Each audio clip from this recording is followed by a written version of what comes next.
Suspense.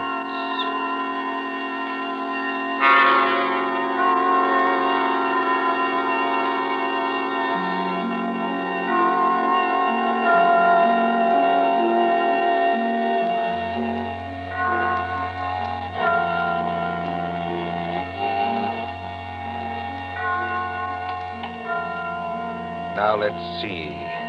Suspect, suspectant, suspend. Here we are. Suspense. The condition of mental uncertainty, usually accompanied by apprehension or anxiety. Fear of something which is about to occur, as do not keep me any longer in suspense. For our story of suspense tonight, we invite you to enjoy The Devil in the Summer House by John Dixon Carr.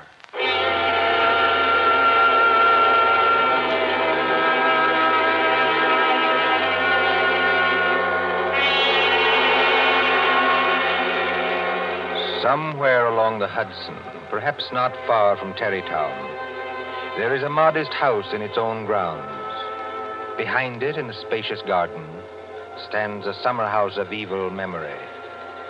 More than 25 years ago, a man shot himself, or at least died, in that summer house.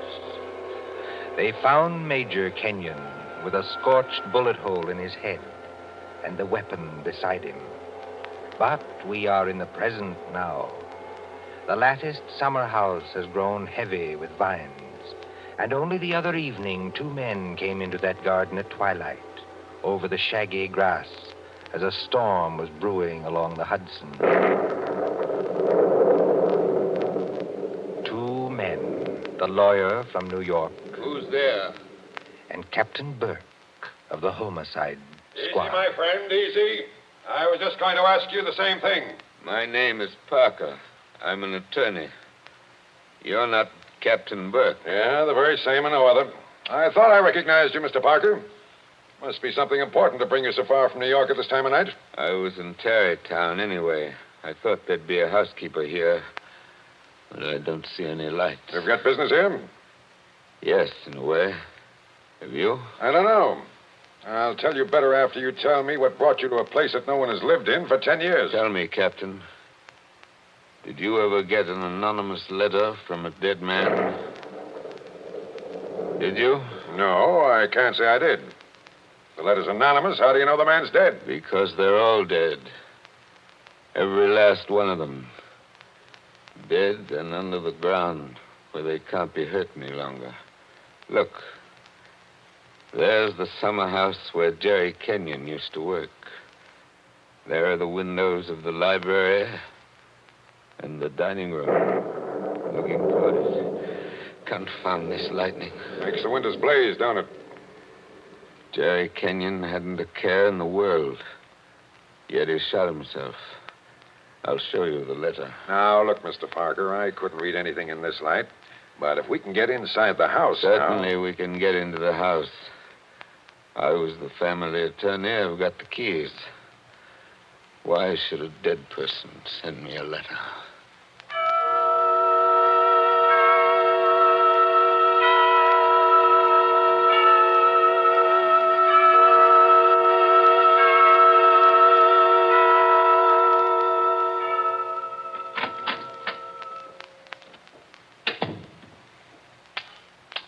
No lights working, eh? But you got a flashlight, I see. Came here prepared for anything, eh? This is the library. There were always candles on the mantel. Yes, there they are. Have you a match, Captain? Yes, I'll light them. That's better. Same old heavy furniture. Same old thick carpet. Same old globe map. Now, Mr. Parker, this letter that you were talking about. Yeah. Read it. Hey, wait a minute. This thing is dated November 2nd, 1918. That's right, and be careful of that paper. You see how old it is? But it was mailed yesterday. From where? I don't remember. I didn't keep the envelope. Read it. Dear Joe. In case you didn't know it, I'm Joe. Dear Joe, if you want to know how Major Kenyon really died... But we know how he died. It was suicide. Are you sure it was? Whoever wrote this letter doesn't seem to think so. If you want to know how Major Kenyon really died, look in the third drawer of the desk in the library. Press hard at the back of the drawer. Yours very truly. It's not signed. That's right. Now, you're sure you don't know who wrote that letter? This is the first time I've been back in this room, Captain. It was almost a home to me once. There's the chair where Isabel sat on the afternoon it happened. Isabel was Jerry Kenyon's wife. Beautiful woman. There's the door that the maid let me in by that afternoon. You know, Captain, seems to me they're all here tonight. Who? We stand beneath the sounding rafter, and the walls around us are bare as they echo our peals of laughter. It seems that the dead are there. Yet we stand to our glasses steady. You know it? I was in my school reader. How does the rest of it go? Yet we stand to our glasses steady and drink to our comrades' eyes. Here's a glass to the dead already. Hurrah for the next that dies. Excuse me, Captain. I don't know what's come over me talking that way. I was very fond of these people. Are you going to look in the desk drawer? This is a lot of nonsense. Then why are you here, Mr. Parker? Jerry Kenyon was always a happy man. At least that's what I always thought. Big, boisterous fellow. Yeah? He had a good position with Vitaturn. You know, the phonograph company. Yeah, sure, I know. But he'd just been made a major in the Army. 1917. There was a war on then, too, if you remember. I remember. To make the world safe for democracy. Old days. Old heartaches. Old memories. I remember that blazing hot day in August when all the windows were up. I remember this room. And Isabel, that was Jerry's wife, sitting in that chair, knitting. I remember...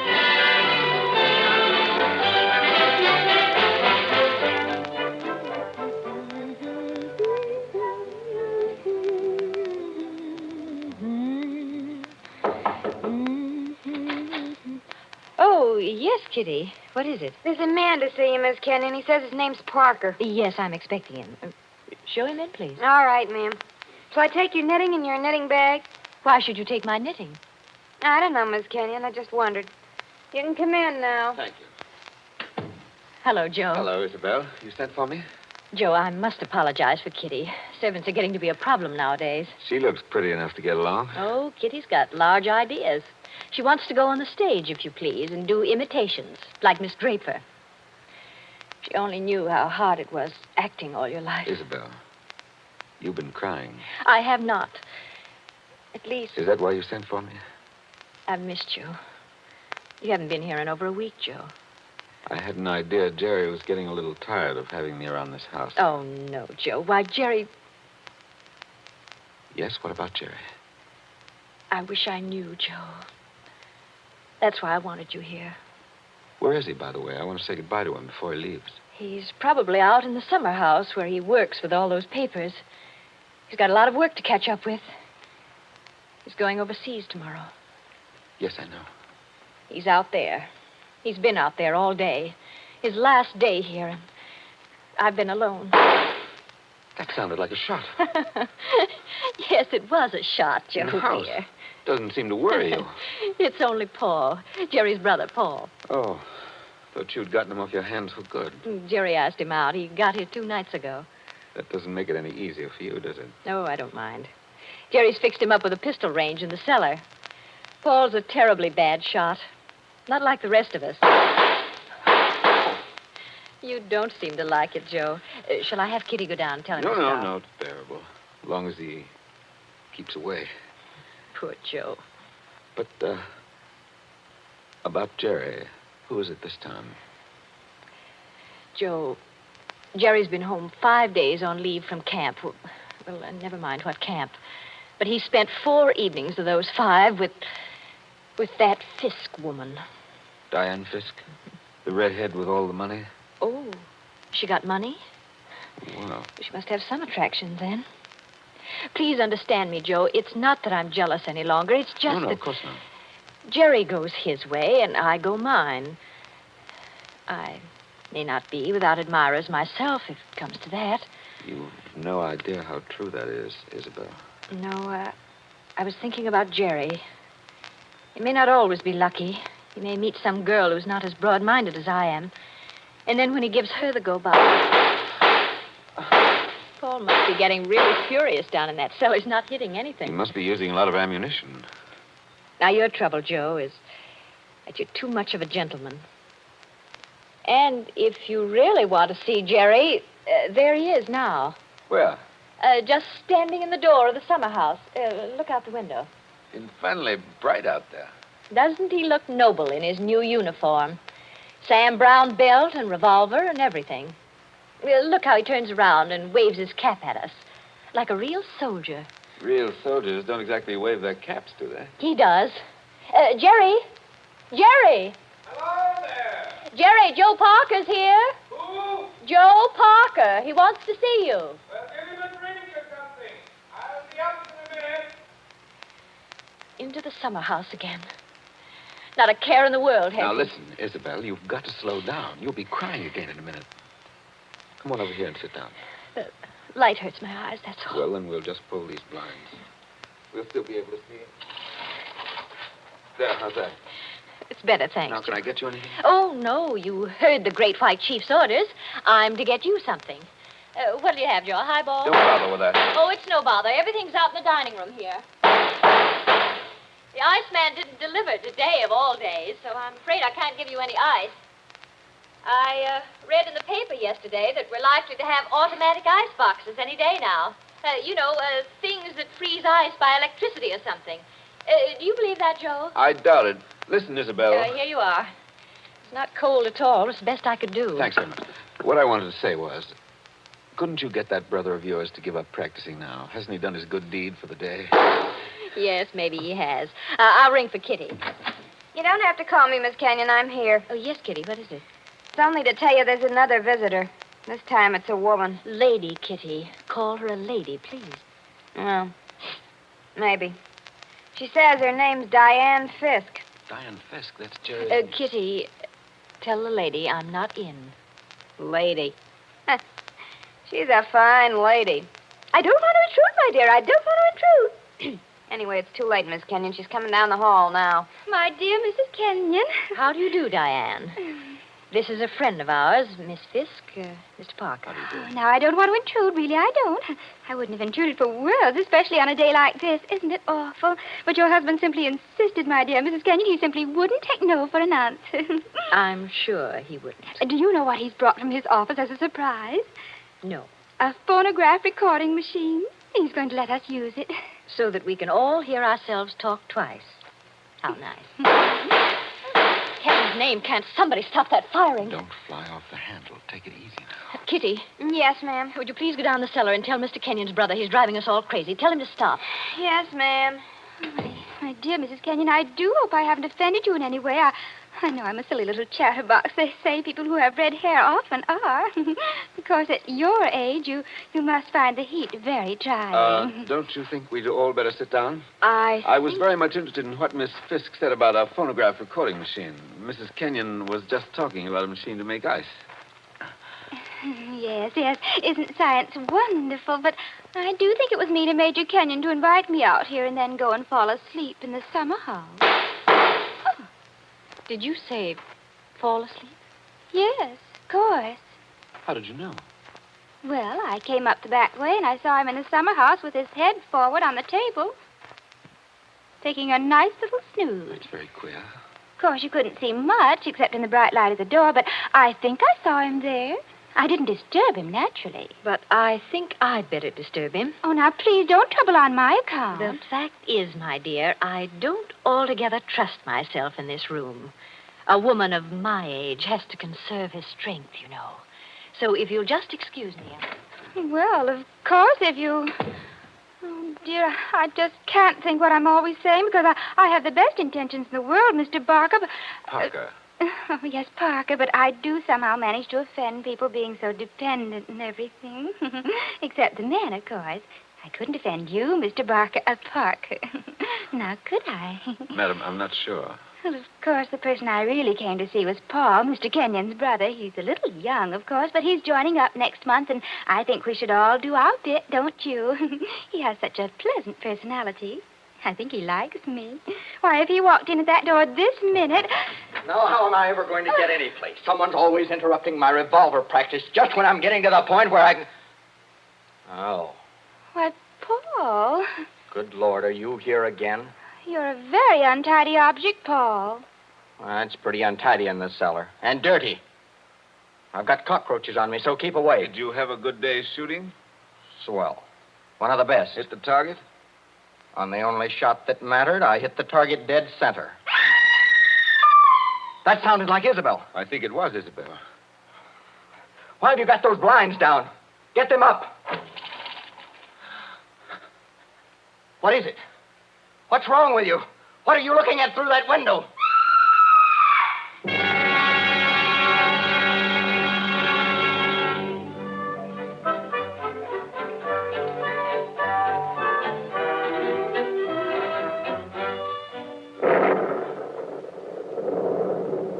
That was 25 years ago, Captain Burke.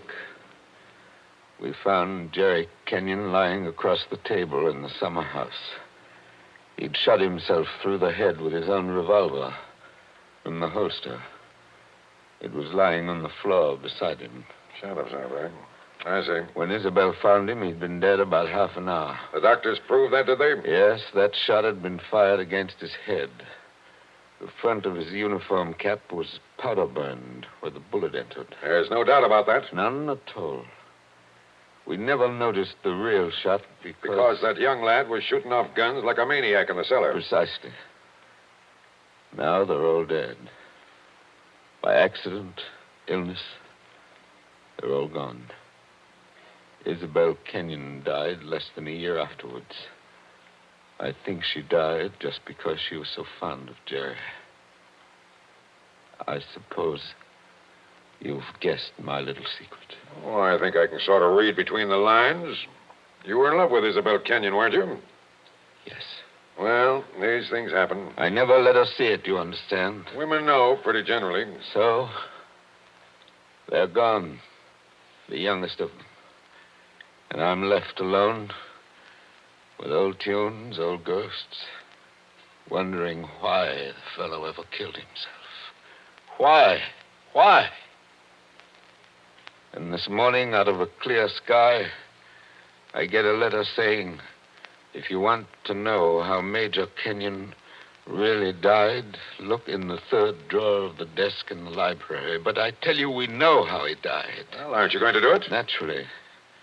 I've got a key somewhere here that fits the drawer. Now, listen, Mr. Parker. In my father's country, in Ireland, they got a saying that when a man's going to commit suicide... I thought of doing that, too. Then the devil comes in and takes him by the hand and talks to him. They say you can see the devil as plain as I see you just before you pull the trigger. The devil must have been in the summer house that afternoon, then. Oh, no, he wasn't. What do you mean? Major Kenyon didn't kill himself. He was murdered. My dear Captain Burke, the police covered all that at the time. Everybody had an alibi. They did they? Well, think of what I've told you. Isabel and I were together all the time. Paul, her brother, was shooting off guns in the cellar. Yeah? Diane Fisk. Yeah, what about her? Her chauffeur who drove her there swore he saw her walk straight up to the place. She passed the summer house, but didn't stop there. Well, that checks. Even Kitty, the maid, could prove she'd never stirred out of the house until just a minute or so before Isabel went herself. Oh, and why did the maid have to leave the house at all? She was taking Jerry the black coffee he drank every afternoon. He'd already been dead half an hour then. And that, my dear Captain, disposes of everybody. Well, now listen, Mr. Parker. You're a good guy, and I'm not going to hold out on you any longer. You see, I say Major Kenyon was murdered because I know he was murdered. By an outsider? By one of the people in the house. That's impossible. Is it? Well, why don't you open that desk drawer and see? What time is it? It's 7:45. 7:45. And I haven't got much time. For what? Holy St. Patrick, will you open that drawer? If it's waited 25 years, my friend, it can wait a minute more. I've got the keys somewhere in this bunch of keys. Everything the same. Paul never altered what he inherited. Same old desk, same old phonograph. Same old... I think this is the key. Yeah, it opens. There's nothing here except one or two old newspapers. Everything very dirty. The letter says to press hard at the back. Now, have you tried that? Doesn't seem to. Yes, by George, it does work. Well? There seems to be a movable back on a hinge. Well, what's inside? Some sort of flat brown paper parcel sealed with wax and about as dirty as it can get. Open it, man. Open it. I'm going to. It's a phonograph record. There's a plain white label, something on it written in pencil. I don't see too well nowadays without my glasses. Here, give it to me. I'll read it to you. Go on. A record of how I killed Jerry Kenyon. Say, don't you get it, Mr. Parker? This is the real goods. The murderer's going to tell us his own story 25 years later. Be careful. Whatever you do, don't drop it. You seem to be interested enough now. I don't say I'm not interested. I say I can't believe it. You know, when you were talking about the dead coming back and that kind of thing, you sure started giving me goose pimples. But that's just what it is, a dead person. Now, there's the phonograph. Put that record on. Let's hear what the ghost says. Any of them could have made the record, of course. The apparatus was all here. Don't just stand there by the phonograph. Won't it work? Yes, it works. Is it wound up? Yes, it's wound up. Here goes. Now, look, Mr. Parker. Whose voice do you think it's going to be? I don't know. Now, I want to warn you. The voice you're going to hear from there... Please, be quiet. Listen. I've started it up. Well, speak up. Who killed Jerry Kenyon? I killed him, Joe, dear. Isabel. I'm sorry about it, Joe, but I had to have you for an alibi. And you were so terribly easy to It's fool. only a phonograph record, man. Don't look at it as if it was alive. You said you and I were always together, Joe, but that wasn't quite true. I left you to go into the dining room and mix a highball, remember? Yes. And I was carrying my big knitting bag. Remember that, too? And there was something else in it besides knitting. I'm an awfully good revolver shot, Joe. I told you we were all good except Paul. And the back windows of the dining room faced the same way as the back windows of the library. Thank you, Isabel. Thank you. Jerry very was much. in the summer house. I made a sign to him from the window, and he came to the door there. In bright sunlight, 50 feet away. True again, Isabel. True Joe, again. don't you know what August heat is in a wooden summer house? Didn't anybody see that no man would be wearing a cap inside on a day like that?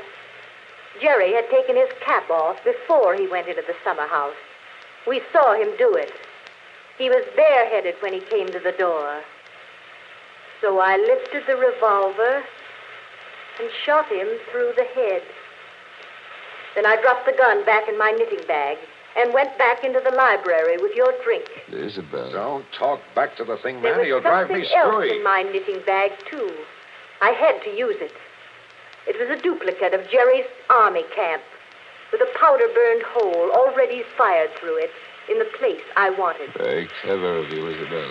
So I've been the goat for 25 years. I waited for some time and then slipped out to find the body. I fitted the new cap over Jerry's head in place where it ought to go. I put the old cap in my knitting bag. I took his revolver out of the holster and kept it. The gun that I'd used, I dropped on the floor beside him. So I proved it was suicide. You see? You proved it to me. Joe, listen, I'm very sick. They tell me I'm going to die. You are dead. Joe, I'm afraid. I'm going out in the dark, and I don't know what's there. Don't go away, Isabel. Come Joe. on. Just for a minute. Okay, I've had just about enough of this. Joe, I want you to tell everybody about it. I want you to tell them how a poor, crazy woman couldn't stand that man any longer, and how... There. It's cut off, and it's going to stay cut off. Thank you. I've heard about enough, too. But you can't arrest her now, my friend. You can't arrest her now. After hearing that, I'm not going to arrest anybody. Tell me, Captain. Did you know what was on the record? No. That's why I had to hear it. I knew about it, but I wasn't sure what it had to say. But so help me, I never guessed how hard it would hit you. Man, don't you get it even yet? Yes, I get it. Oh, no, you don't. You don't see anything. That was how the fake suicide was managed, yes. That's just how it was all done, bar one or two little things. Only... Only what? Only it wasn't Isabel Kenyon who committed the murder. Did I hear you correctly? You did? This is another one of your little jokes, I imagine. Can't you let me alone? Have you some kind of personal spite against me? What did I ever do? You're going to hear the real truth now if I have to hold you down in that chair. I know Mrs. Kenyon didn't kill her husband because I've just come from talking to the real murderer up the river. But they're all dead. Oh, no, they're not. And I haven't got much time either. That clock's just going to strike 8. What's the time got to do Good with deal if you'll follow me. Mrs. Kenyon died less than a year after her husband, didn't she? Yes. But it wasn't Mrs. Kenyon's voice you just heard on that record. What? I'm telling you, the real murderer hated her. Hated her like poison and wanted her blamed for the crime. When Mrs. Kenyon died, the real murderer wrote a letter. Well? But she never mailed that letter. She made a lying record of Isabel Kenyon's voice as evidence. Now you figure it out for yourself. Who was pretty enough to take Major Kenyon's eye and strike back like fury when she got thrown over? Who wanted to go on the stage and do impersonations? Kitty, the maid. Ah, you're talking sense. She shot Jerry from the dining room window. When she couldn't borrow Mrs. Kenyon's knitting bag, she went out to the summer house with a gun and the fake cap wrapped in a napkin on a coffee tray. She did go out, I remember. Actually, she got there before Mrs. Kenyon did. But the summer house was dark inside, and Mrs. Kenyon never noticed her.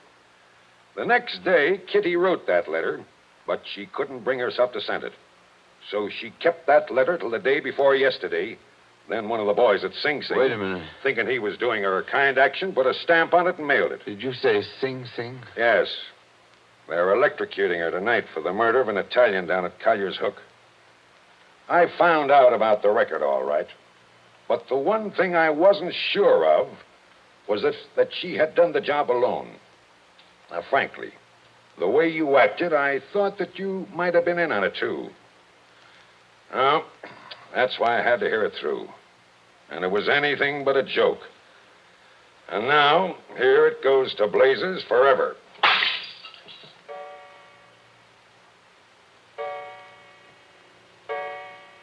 Eight o'clock. Now she's dead.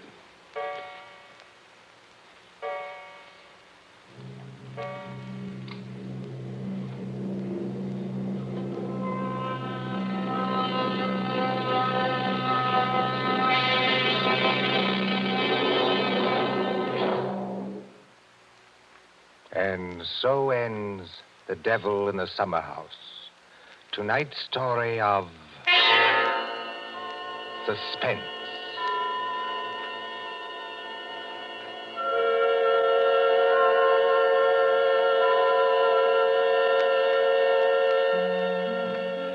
The part of Mr. Parker was played by Martin Gable.